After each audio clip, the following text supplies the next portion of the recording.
Hey, how's it going? This is Ricardo, and in this video I'll show you how to remove the display assembly from a Dell Latitude 12 version 7275. If you're looking for parts for this laptop, go to our website and use this coupon for a 5% off discount.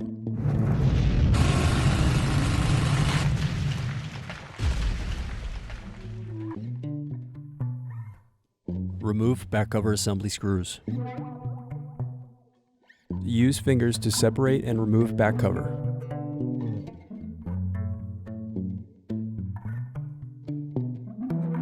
Now remove battery screws. Now disconnect and remove display assembly.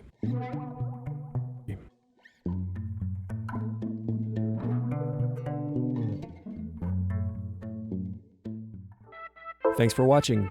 Don't forget to like and subscribe if you enjoyed this video. And if you need more, check out this playlist to watch other tutorials for your laptop.